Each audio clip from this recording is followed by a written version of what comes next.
Moses அவங்க mother height பண்ணி வச்சிருப்பாங்க. பாதுகாப்பா மறைத்து வச்சிருப்பாங்க. 3 மாசம். அதுல வேற ஏதாவது ரீசன் இருக்கான்னு நான் பார்க்கும்போது, இன்னைக்கு நான் சும்மா எதர்ச்சியா பார்த்துட்டு இருக்கும்போது தான் எனக்கு தோணுச்சு. அது இன்னும் கொஞ்சம் வாசிப்போமான்ட்டு தோணும்போது தான் அத வாசிக்கும்போது தான் தோணுச்சு.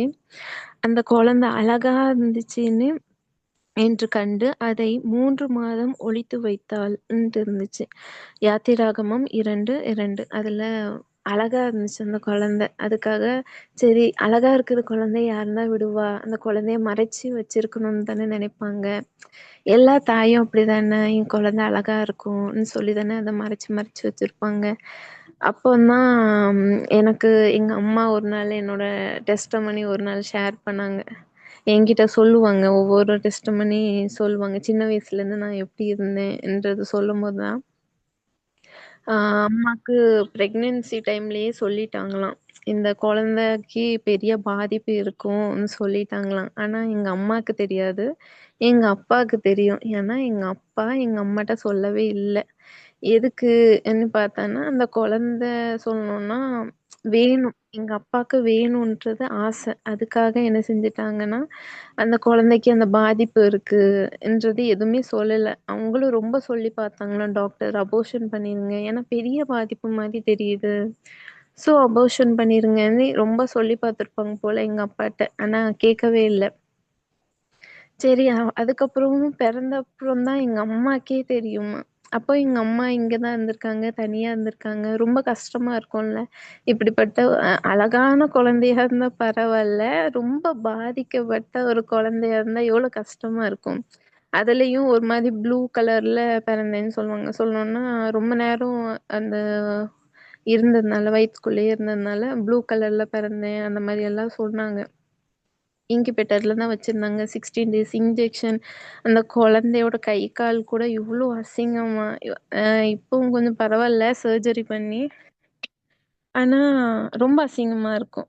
அப்படி இருக்கும்போது அம்மாக்கு கஷ்டமா இருக்கும்ல. அழகே இல்லாத குழந்தை. ஆ இந்த உலகத்துக்கு வந்திருக்கு. சரி, அதுக்கப்புறம் பார்த்தோன்னா, சரி அதையும் கொஞ்சம் சாட்டிஸ்ஃபை பண்ணி, ஓகே இருக்கட்டும்னு நெனச்சு பார்த்துக்கிட்டாங்கன்னா, வர்றவங்க போறவங்கலாம் கிஃப்ட் இல்லன்னா ட்ரெஸ் தானே வாங்கி குடுப்பாங்க. எங்க அம்மாக்கெல்லாம் வாங்கி குடுக்குறது சாக்ஸ் தான். ஏன்னா 2 கால்லயும் 2 கையிலயும் சாக்ஸ் போட்டுக்கோ. இந்த 2 கையும் 2 காலும் யாருக்கும் காட்டக்கூடாது. அவங்க ரூம்ல இருக்கும்போது நீ எப்படினாலும் வச்சுக்கோ. ஆனா ரூம விட்டு வெளிய வரும்போது என்ன செஞ்சுக்கோ, சாக்ஸ் போட்டுக்கோ. இது எனக்கு முன்னாடி மட்டும் இல்ல. நான் ரொம்ப வளர்ற வரைக்குமே இந்த ஒரு இது இருந்துச்சு. சாக்ஸ் போட்டுக்கிட்டே தான் இருப்பேன். ஷூ தான் என்னோட இதுவே. எப்பவுமே நான் போடுறது ஷூவா தான் இருக்கும். செருப்பெல்லாம் எனக்கு ஆசைப்பட்டு இப்ப தான் நான் வாங்கி கொஞ்சம் போடுறது தவிர்த்து முன்னாடியெல்லாம் எனக்கு இதுதான். அப்படி இருக்கும்போது, அந்த மாரி குழந்தை எதுக்குடா இந்த உலகத்துக்கு வந்துச்சுன்னு நான் ஏசப்பாட்ட கேட்டுட்டு இருந்தேன். நீங்க அந்த குழந்தைய மறைச்சு வச்சீங்க, இஸ்ரவேல் ஜனங்களுக்காக. ஆனா இந்த குழந்தைய எதுக்குப்பா தந்தீங்க? அம்மாக்கு தராம இருந்திருக்கலாம்ல. அபோர்ஷன் ஆகுறதுக்கு நெறைய நெறைய வாய்ப்பு. ஏன்னா அவ்ளோ கஷ்டப்பட்டுருக்காங்க பிரெக்னன்சி டைம்ல. இந்த நான் அபோர்ஷன் ஆகணும்னா நெறைய வாய்ப்பு இருக்கு. ஆயிருக்கலாமே! அவ வளரும்போது கூட நெறைய தடவ இறக்க வேண்டிய சிச்சுவேஷன் இறந்திருக்கலாமே! எதுக்கு இவ்ளோ தூரம் வளர வச்சீங்க என்னையன்னு சொல்லி கேட்கும்போது தான், ஏசப்பா சொன்னது வேற ஒண்ணும் சொல்லல. கொஞ்சம் பக்கத்து வீடு அந்த சைடெல்லாம் நான் பார்க்கும்போது ரட்சிக்கப்படல. அப்ப நான் என்னோட பழைய வாழ்க்கைய பார்க்கும்போது நான் ரட்சிக்கப்படல.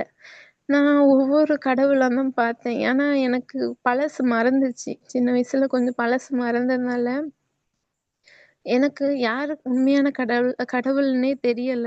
ஸோ நான் என்ன செய்வேன்னா, கோயிலுக்கு ஆ எல்லா இடத்துக்குமே போவேன். முஸ்லீம் ஏரியாஸ்க்கு போவேன். எல்லா இடத்துக்கும் போயிட்டு டெம்பிளுக்கு போவேன். ஆ அவங்க உண்மையான ப்ளீஸ் நீங்க உண்மையான கடவுளா இருந்தா எனக்கு கொஞ்சம் ஹெல்ப் பண்ணுங்க, ஹெல்ப் பண்ணுங்கன்ட்டு எல்லார்ட்டயும் போய் கேட்டுக்கிட்டே இருப்பேன்.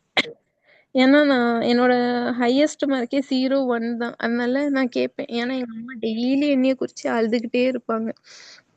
அப்ப கேட்டப்ப தான், ஆ எனக்கு ஒண்ணுமே கிடைக்கல. ஒரு நாள் இப்படிதான் ஒரு பாஸ்டர் பிரேயருக்கு அட்டெண்ட் பண்ணும்போது தான், அவங்க என்ன கேட்டாலும் ஜீசஸ் தருவாங்கன்ற ஒரு வார்த்தை. அத பிடிச்சுட்டு சரி என்ன கேட்டாலும் தருவீங்கல்ல? எனக்கு ஏபிசிடி கூட தெரியாது. அ, ஆ, இ கூட தெரியாது. எதுவுமே தெரியாது. நீங்க எனக்கு சொல்லி தாங்கன்னு சொல்லி கேட்கும்போது, ஆச்சரியமா இருந்துச்சு. இது யாருக்குமே தெரியாது. நான் ரூம்ல போய் பூட்டிட்டு, அங்க உட்காந்து எல்லா புக் எல்லாத்தையுமே சுத்தி வச்சு நான் ப்ரேயர் பண்ணேன். எங்க எங்க பாட்டி எப்பவுமே ப்ரேயர் பண்ணுவாங்க. நீல் டவுன் பண்ணி. ஸோ அப்படி நீல் டவுன் பண்ணா தான் ஏசப்பா கேட்பாங்க போலன்னு நீல் டவுன் எல்லாம் பண்ணி நான் கேட்டேன். என்னோட ப்ரேயர் ரொம்ப லென்த்தெல்லாம் இல்ல. என்ன கேட்டாலும் தருவீங்கல்ல? நான் பாஸ் ஆகணும். அவ்வளோதான். ன்ற மாரி தான் நான் கேட்டது. அதே ஏசப்பா தந்தாங்க. எதுக்கு இத ஞாபகப்படுத்துனீங்க எனக்கு? ஆமா நீங்க தந்தீங்க. அதுக்கப்புறம் என்னாச்சு? எதுக்கு இதுக்கு ஞாபகப்படுத்துனீங்க? ன்னு சொல்லி கேட்கும்போது தான், என்னோட ஃபேமிலி பேக்ரவுண்ட பார்க்கும்போது யாருமே ரட்சிக்கப்படல. யாருமே ரட்சிக்கப்படல. இயேசுன்றதே இயேசுன்னு தெரியும். எல்லாருக்கும் அந்த நாமம் தெரியும். சர்ச்சுன்னு ஒண்ணு இருக்குன்னு தெரியும். எல்லா கிறிஸ்டியன் தான் வெளிய சொல்றாங்க. ஆனா, அப்படியெல்லாம் வரமாட்டாங்க. பிரேயர் பண்ண மாட்டாங்க. ஆ ரொம்ப விக்கிரகத்துக்கு தான் அடிமையா இருப்பாங்க. அங்க என்னென்ன குடுக்கணுமோ குடுப்பாங்க. அங்க என்னென்ன பண்ணணுமோ அம்மா போன வாட்டி டெஸ்டிமோனில கூட ஷேர் பண்ணியிருப்பாங்க. அந்த தோஷம் கழிக்கணும். அது இதுன்ட்டு என்னென்னமோ அதுதான் பண்ணிட்டுருப்பாங்க. இன்னொன்னு ஃப்ராங்கா சொல்லணும்னா, அதுல எனக்கு வேற ரொம்ப இன்ட்ரெஸ்ட் கர்நாடகால இருக்கும்போது. அந்த பிரசாதம் எல்லாமே எனக்கு நான் போய் தேடி போய் வாங்கணும்னு அவசியம் இல்ல. என்னை தேடி வந்து குடுப்பாங்க. அவ்ளோ ஏன்னா சாமுவேல் பொண்ணுன்ற ஒரு இதுல அந்த அவளுக்கு குடுக்கணுன்றதுல குடுப்பாங்க. நான் வாங்கி சாப்பிடுவேன். எனக்கு அதெல்லாம் தப்புன்னே தெரியாது. அப்பதான் எனக்கு ஒரு நாள் தெரிஞ்சுச்சு. இப்ப நான் அழுறேன் ஏசப்பாட்ட. ஒவ்வொரு வாட்டி ஏசப்பாவ கூப்பிடுறேன். ஒவ்வொரு வாட்டி இயேசுன்ற நாமம் எனக்கு தெரிஞ்சிருச்சு. வெளிய போகும்போது சில பேரெல்லாம் ரட்சிக்கப்படாதவங்களெல்லாம் பார்க்கும்போது அவங்களுக்கு தெரியலல்ல. எனக்கு எனக்கு தெரிஞ்சிருச்சு. இந்த சந்ததியே அழிஞ்சிருச்சு. எங்க சந்ததியே இல்ல. எங்க பெரியப்பா, யாருமே எங்க அத்தை யாருமே ரட்சிக்கப்படல. போயிடுச்சு. அப்படியே போயிடுச்சு சந்ததி. ஆனா, ஒரே ஒருத்தங்க மட்டும் நிலைச்சிருக்காங்க. எங்க அம்மா. எங்க அம்மாக்கு பிள்ளைகள்ன்னு சொல்லிட்டு நானும் என் தம்பியும் மட்டும். அது எதுக்கு நிலைச்சு இருக்கோம்ன்னு பார்க்கும்போது, அந்த ஒரு இயேசுன்ற நாமம் அறிஞ்சதுனால மட்டும் தான் நாங்க நிலைச்சிருக்கோம். இப்போ வரைக்கும் எங்களுக்கு எதிரா எத்தன செஞ்சாலுமே, கா காட் அவ்ளோ அழகா புரொடெக்ட் பண்றாங்க. எங்ககிட்டயே கால் பண்ணி சொல்லுவாங்க. உங்க பொண்ணுக்கு இது பண்ணிட்டோம். அ இதெல்லாம் கர்நாடகால சொன்னோம்னா ஹனுமான் சொல்லுவாங்க. ஹனுமான் சிலைக்கு கீழ எல்லாம் வச்சுட்டோம். எல்லாமே தைரியமா கால் பண்ணி சொல்லுவாங்க. ஆனா அப்போ கூட அம்மா பிரேயர் தான் பண்ணாங்க. ஐயோ! இதுக்கு என்ன செய்ய? இப்படி பண்ணிட்டாங்களே! எந்த கோயிலுக்கு போக? அப்படியெல்லாம் பார்க்க மாட்டாங்க. ஃபுல்லா பிரேயர் பண்ணுவாங்க. ஒவ்வொரு பாஸ்டர்ஸுக்கு கால் பண்ணி பிரேயர் பண்ணுவாங்க. இதான் அவங்களோட பெரிய அவங்க பண்ணது என்ன எனக்கு தான் இன்ஸ்பிரேஷனா இருந்துச்சு. என் தம்பிக்கும் எனக்கும் மட்டும் தான். அப்பதான் நான் யோசிச்சேன். ஆமா சம்டைம்ஸ் காட் ஹைட் பண்ணுவாங்க நம்மள.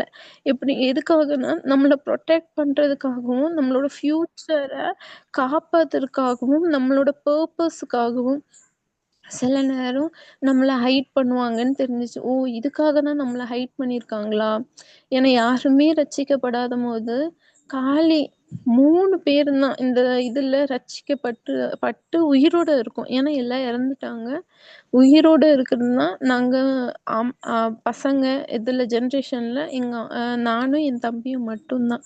அப்பதான் தெரிஞ்சுச்சு, நமக்கு ஃபியூச்சருக்கு ஒரு பர்ப்பஸ் இருக்கு. நம்ம பரலோகம் போகணும்ன்ற ஒரு நோக்கம் இருக்கு. ஏசப்பாக்கு இந்த குடும்பமும் க அ எல்லாம் இருக்காங்க ஃபேமிலி. ஆனா எங்க குடும்பம் ரொம்ப ஸ்பெஷலா இருந்திருக்கு. ஏன்னா ஏசப்பா பார்த்துட்டாங்க. இல்லன்னா எங்களுக்கு இயேசுன்றதே தெரிஞ்சிருக்காதுல்ல. அப்படியே அழிஞ்சு போயிருக்கும். என் அம்மாக்கு தெரியும். ஆனா நான் வேற மாதிரி தான் வளர்ந்தோம். நானும் தம்பியும். அப்ப எங்களுக்கு தெரிய வேண்டாம்ல. ஆனா எங்களுக்கும் தெரிஞ்சுச்சுல்ல. ஏசப்பா எவ்ளோ நல்லவங்களா இருந்தாங்க. நம்மளோட ஃபியூச்சர், நம்மளோட ஒரு புரொடெக்ஷனுக்காக எங்கள ரட்சிக்கப்பட செஞ்சாங்க. சரி இன்னொருத்தவங்கள பார்க்கும்போது, ஆம் எலிஜா. எலிசாவ பத்தி பார்க்கும்போது, அவங்களும் அ ம அ காட் ஹைட் பண்ண சொன்னாங்க. ஹைட் பண்ணவே சொன்னாங்க. 1 ராஜாக்கள்ல 17 நிமிஷம். ஆ 2லருந்து 6 வரைக்கும் வாசிக்கும்போது அதுல இருக்கும். காட் ஹைட் பண்ண சொல்லுவாங்க. அந்த இடத்துல மழை இருக்காது. எதுவுமே இருக்காது. ஏன்னா ஸ்டாப் பண்ணு. எல்லாமே ஸ்டாப் பண்ணு. ஆனா ஸ்டாப் பண்ணிட்டு, அங்க மழை இருக்காது. எதுவுமே இருக்காது. ஒரு ஆ தண்ணி இருக்காது. இன்னொன்னு சாப்பாடு இருக்காது. எதுவுமே இருக்காது. இப்ப அடுத்தது என்னதுன்னு பார்க்கும்போது, காட் அவங்கள மட்டும் ஹைட் பண்ணி, அவங்கள மட்டும் போஷிப்பாங்க. ஒரு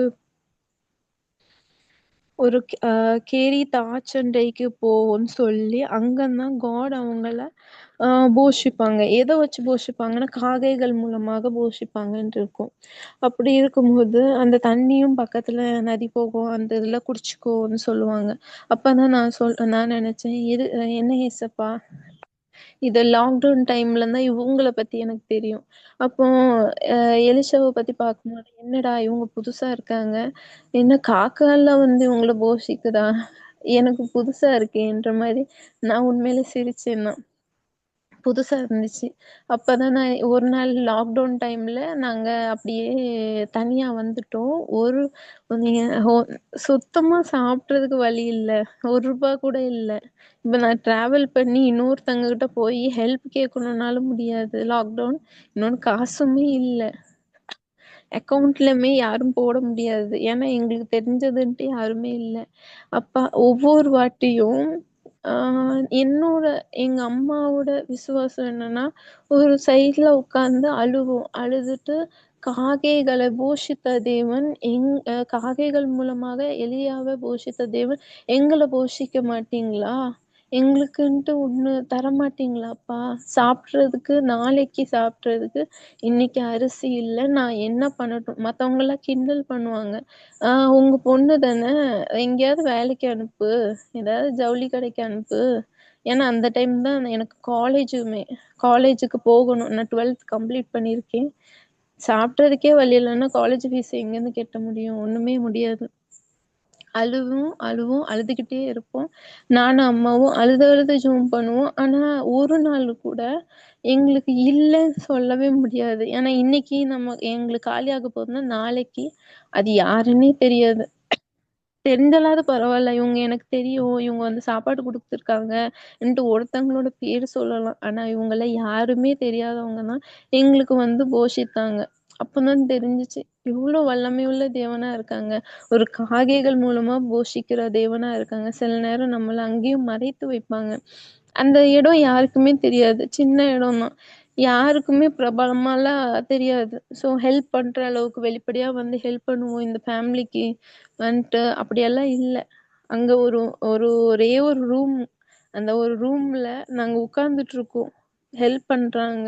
அப்பதான் எதுக்கு ஹெல்ப் பண்ணாங்கன்னு பார்க்கும்போது தான் சில நேரம் நம்மள ஸ்ட்ரென்தன் பண்ணுவாங்க.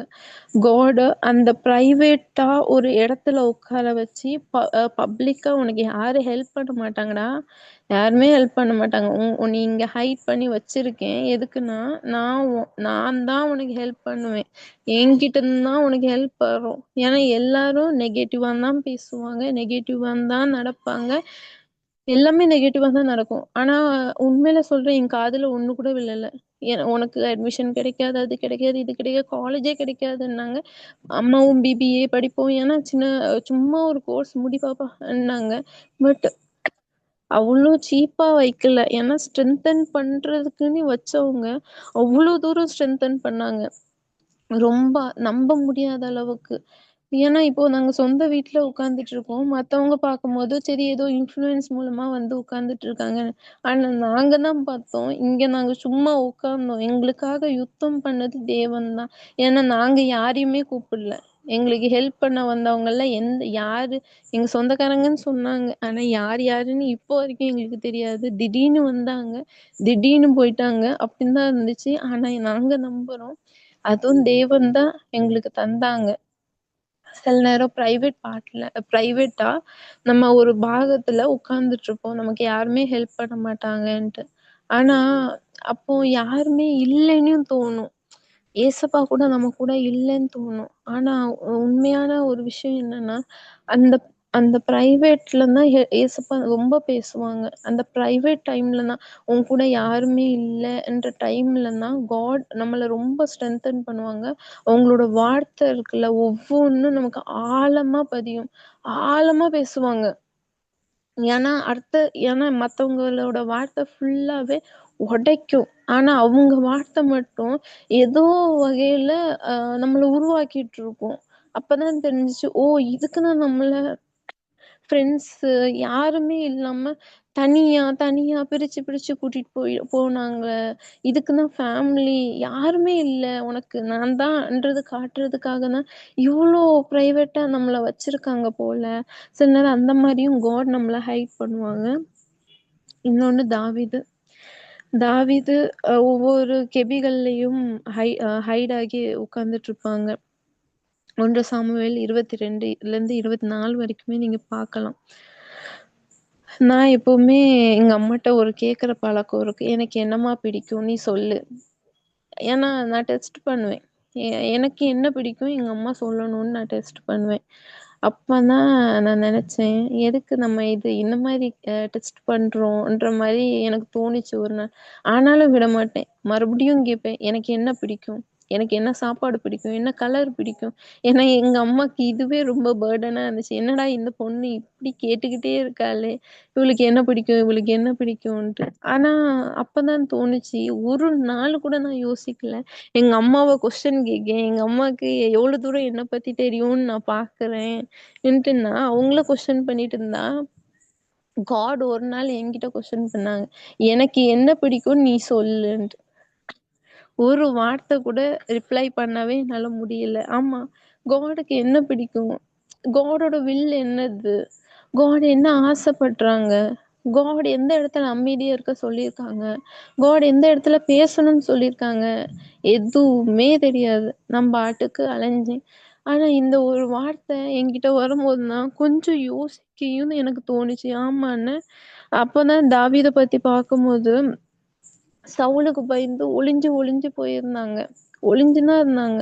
ஆனா அந்த டைம்ல கூட யார் சவுல கொலை செய்றதுக்கு ஒரு வாய்ப்பு கிடைச்சுச்சு. ஆனா கொலை செய்யல. என்னடா! எதுக்கு கொலை செய்யல? நான் மனசுல நினைச்சுக்கிட்டேன், நானா இருந்திருந்தா கண்டிப்பா கொன்னுட்டு வந்திருப்பேன்.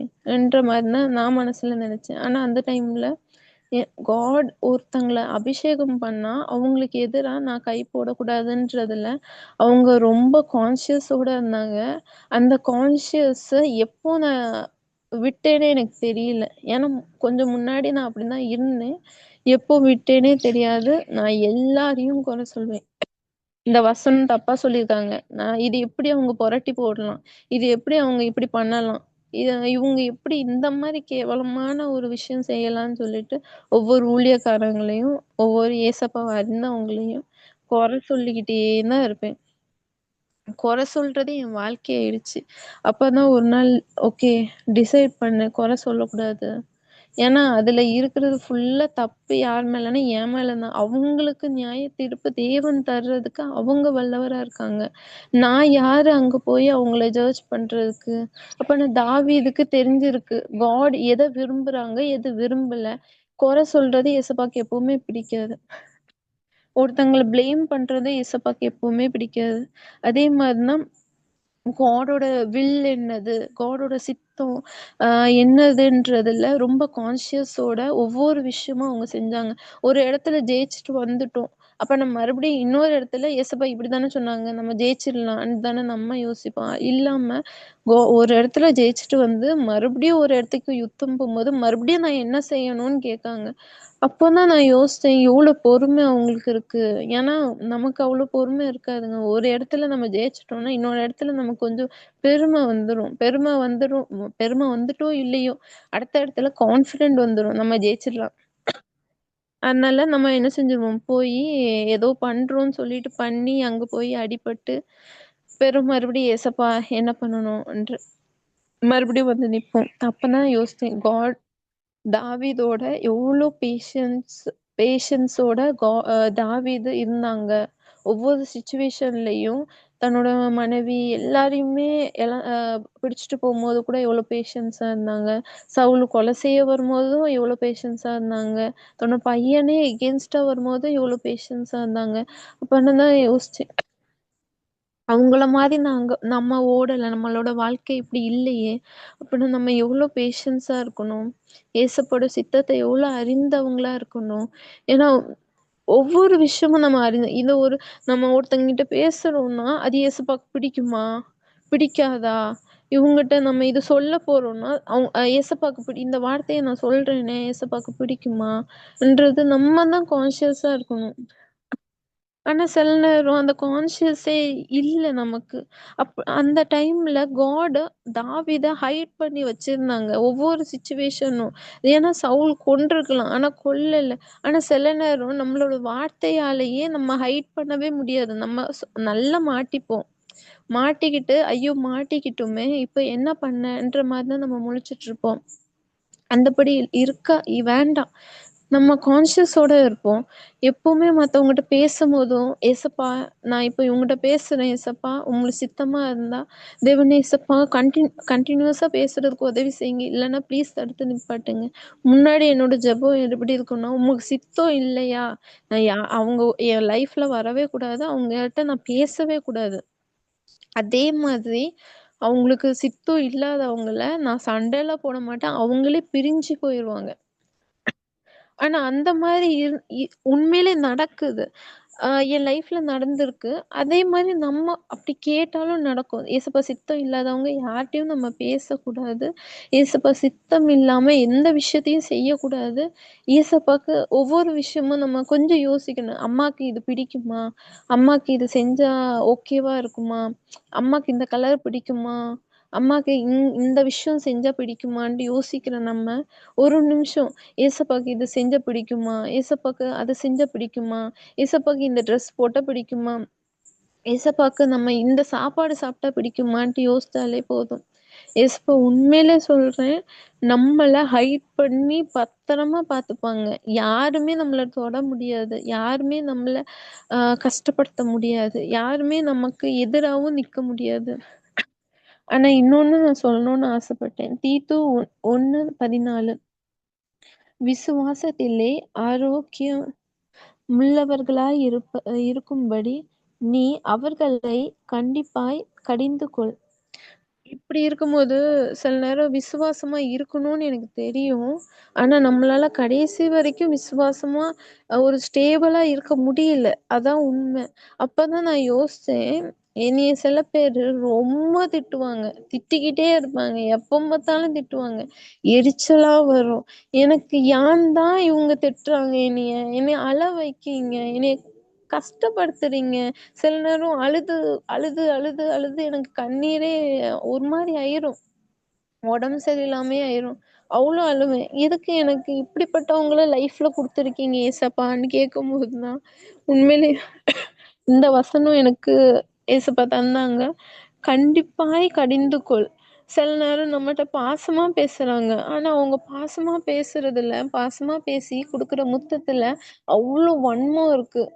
ஆனா, இந்த கடிந்து கொள்ளுதல்ல ஏதோ ஒரு சில பேர் இருக்காங்க, கடிந்து கொள்ளணும்னு உங்கள நெகட்டிவா பேசணும், சைட்ல ஒதுக்கணும் அந்த மாரி இருக்கும். ஆனா, சில பேர் பாசமா கடிந்து கொள்ளுவாங்க. ஆனா, அந்த கடிந்து கொள்ளுதல நம்ம விரும்பணும். ஏசப்பா நம்மள பாசமா கடிந்து கொள்ளுவாங்க. ஒவ்வொரு விஷயமும் நீ செய்யும்போது, அது தப்பு. இந்த பாதையில போக்கூடாது. இத செய்யக்கூடாதுன்னு சொல்றதுக்கே ஒருத்தங்கள வச்சிருப்பாங்க. இல்லன்னா ஏசப்பாவே நம்மளோட அசைவாடுவாங்க. ஆனா, அந்த வார்த்தைக்கு நம்ம கீழ்ப்படியாத போது தான், நமக்கு சில எனிமீஸ ஒ ரைஸ் பண்ணுவாங்க. வர வைப்பாங்க. ஆமா. இவுங்க எதுக்கு என் லைஃப்ல ஒரு இதா வந்திருக்காங்கன்னா, அந்த இடத்துல நம்ம அவங்களோட பேச்சு கேட்டிருக்க மாட்டோம். அவங்க சொல்ற பாதையில போயிருக்க மாட்டோம். ஏசப்பா சித்தத்தின்படி பேஷன்ஸா அவங்களோட வில்லுக்காக வெயிட் பண்ணி அத பெற்றுக்கொள்ளணும்னு நெனைக்க மாட்டோம். தேவையில்லாம நம்ம பேசியிருப்போம். அதுக்காகவே நமக்கு எகெயின்ஸ்ட்டா நெறைய எதிரிகள கொண்டுட்டு வருவாங்க. எதுக்குன்னா, இது நம்மள அடக்கி வைக்கிறதுக்கு இல்ல. திருப்பி நம்மள எழுப்புதற்காக தான் நமக்கு இந்த எனிமீஸே. ஏன்னா இவுங்க வந்தான்னா நம்ம கொஞ்சம் ஒழுங்கா இருப்போம். அதுக்கப்புறம் மறுபடியும் ஏசப்பா கிட்ட போவோம். மறுபடியும் ஏசப்பாவ ஓகே, அப்பா இது நான் பண்ணதுதான் தப்பு. ஏன்னா எப்பவுமே ஏவாள் மாதிரி சர்ப்பம் வஞ்சிச்சுன்னு சொல்லவே முடியாது. ஏன்னா வஞ்சிக்கப்பட்டது நம்ம தான் தப்பு. ந அன்றத ரியலைஸ் பண்ணாதான் நம்மளோட லைஃப்ல நம்ம காடோட பிரைவேட்டா இருக்க முடியும். காட் நம்மள சில இடத்துல பண்ண முடியும். இது இல்லைன்னா காட் நம்மள ஹைட் பண்ணி ப்ரொடெக்ட் பண்ணி பாதுகாக்க முடியவே முடியாது. இன்னொன்னு சில நேரம் கோபத்தினால, ஏன்னா பாவம் கோபம் வேறந்தாங்க. ஆனா கோபப்பட்டனா நீ அவ்வளவுதான். நீ என்ன வேணா ஆனா கோபப்பட்டனா நீ கோபத்துல எடுக்கிற ஒவ்வொரு முடிவும் தப்பான முடிவுதான். சில நேரம் இது நான் ஒருத்தங்க மெசேஜ்ல கேட்டதுன்னா, நீ இப்போ நீ இருக்க ஓகே, ஹையர் பொசிஷன்ல உட்கார்ந்துட்டு இருக்க. ஒரு சர்ச்ல உட்கார்ந்துட்டு இருக்கியோ, இல்ல ஒரு காலேஜ்லயோ, இல்லைன்னா வேற எங்கேயோ ஒரு கம்பெனில ஒரு ஹையர் பொசிஷன்ல உட்கார்ந்துட்டு இருக்க. இப்போ நான் என்ன பண்ணணும்? பழி வாங்கணும். காட் உன்னை ப்ரொடெக்ட் பண்ணி வச்சிருக்காங்க. ஆனா நான் உன்னைய பழி வாங்கணும். எப்படி வாங்க முடியும்னா, ஃபர்ஸ்ட் நான் உங்கள சீண்டி பார்ப்பேன். ஆனா அப்போ நீ இது ஆகல. ஐயோ, இவன் என்னடா சீண்டி பார்த்துக்கிட்டே இருக்க முடியலையே. அப்புறம் நீங்க என்ன செய்வீங்க தெரியுமா? அவங்களோட கேரக்டரை தப்பா சொல்லுவீங்க. அந்த பொண்ணு இப்படிப்பட்டவா, அவ இப்படிப்பட்டவா. அப்போ அவங்களோட பேஷன்ஸ் எழுந்து யாரை பத்தி என்ன பேசுறேன்னு சொல்லிட்டு நம்ம சண்டைக்கு போகணும்ன்றதுக்காகவே இப்படி சில நேரம் நமக்கான போராட்டம் இது வரும். இது இப்படி சொல்றதுக்குன்னே நிறைய பேர் இருக்காங்க. ஆனா அந்த நேரத்துலயும் நீ பேஷன்ஸா இருந்துதான் ஆகணும். நீ திருப்பி பேசி அத ஆர்கியூ பண்ணாலும் வேஸ்ட் தான் அந்த இடத்துல. ஆனா நீ அமைதியா இருந்தாலும் அவ சொல்லி சொல்லி சொல்லி சொல்லி பாப்பா.